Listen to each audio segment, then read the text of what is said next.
Hey y'all, winter's always a tough time for me because it's cold and I probably should be in the bushes chasing deer, but I really want to be fishing. So I've been hauling some gear around, moving some stuff.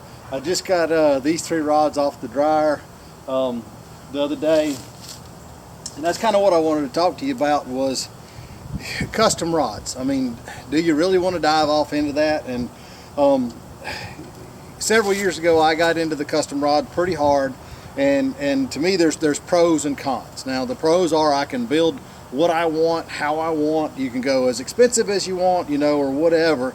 You know, the con is going to be that it's going to take time. And for each rod that I build, and I don't do, and I use the term custom very loosely. If you want to see true custom rods, go to some of the rod building things on like Facebook and look at those groups, and they will blow you away with the amount of work that they put into a rod. Now for me, I just want to wrap it. I want to wrap it in my colors, whatever I want. I like the stuff that I like and put the type of handles on it that I like and go from there. And I want to find the rod blanks that I like. Now, I've done everything from the cheaper end of it, the CRB blanks from Mud Hole, and I've had good luck with them. And then I went to the MHX blanks, which are a little higher level than them.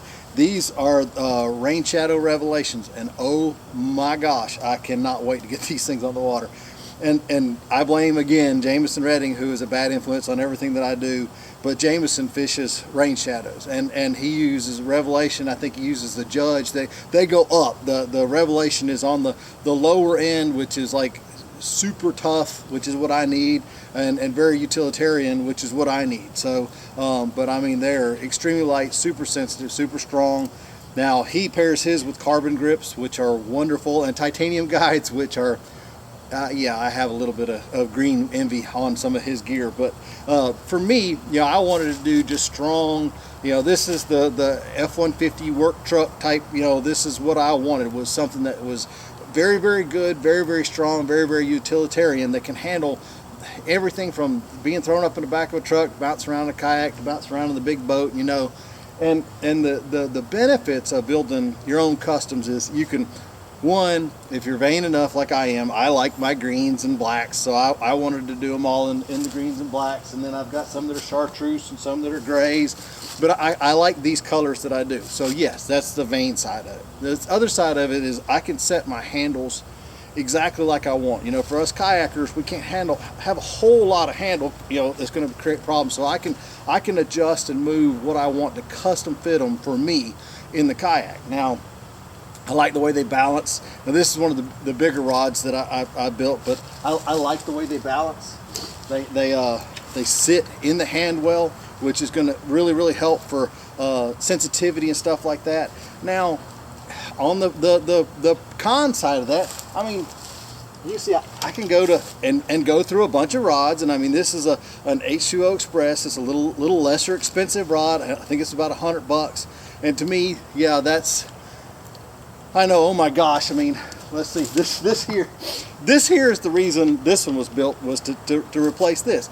This is an old Berkley, back when Superline rods first came out. This is a Lightning 2, I believe, and this thing has caught everything from sharks to snook to stripers, you name it, and it is just getting a little long in the tooth, and it has never failed me.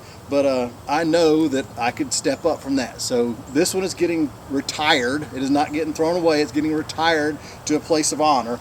But I mean, you could do whatever you want. The whole reason I got into this stuff was because I started having eyes break on rods that I bought from factories. So I wanted to be able to fix those eyes. Well, once I fixed a few eyes, I was like, you know what?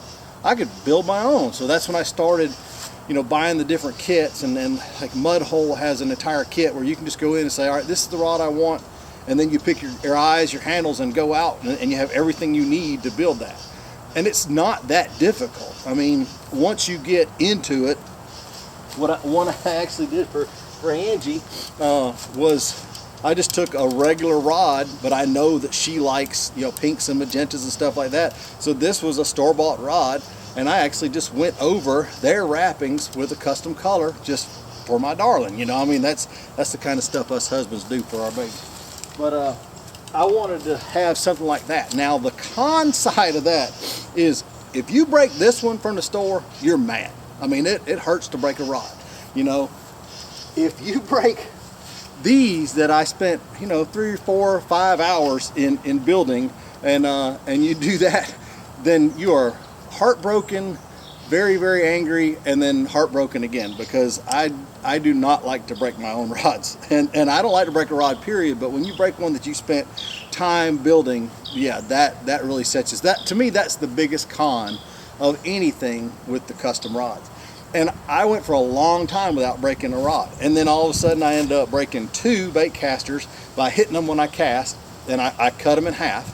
And then I broke a fly rod by high sticking on a big old gar. And then I broke one of Angie's custom rods by letting a cooler bounce across the boat in the waves and mash it while it was in the bottom of the boat where it shouldn't have been. So all that, my fault. Every bit of it was my fault. But still, when you break a rod that you spent the time to make and the effort to build, it's going to hurt your heart. And I can promise you that. To me, that is the biggest con.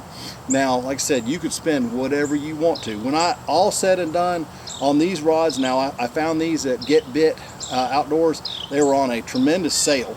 So all told in that blank and the wind grip handle, stuff like that, which I know some people don't like. I like them a whole lot. But all told in that rod, I probably have $110.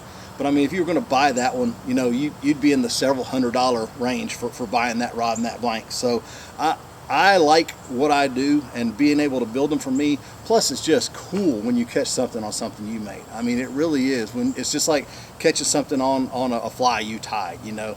And so I'd have to say pros and cons. There's a lot of pros for building. There's a lot of cons, and the con is going to be, yeah, if you break one that you built, it is going to break your heart. But I'm just anxious to hear what you guys had to think. What do you think? Custom rods is, and like I said, loose term for custom. You could see, I mean, my windings are not the prettiest. They, I don't get everything covered up, but my stuff is extremely strong. And like I said, they've only broken because of me doing dumb stuff. So I'd have to ask you, what do you think? Custom rods, is it for you? If it is, there's a lot of really good resources out there. Like I said, man, these Revelation blanks are incredible. I would love to build a few of these on my baitcaster rods. That's coming next, but I'm going to wait on a sale. So, but anyway, there's a lot of good stuff out there. If you take the time, you might find something fun to do, especially in the downtime, sort of between serious fishing and hunting season. But that's the reason I built these right now. When it comes time for fishing, I'm going to fish. I ain't building no rods. I just let you know that. Y'all take care.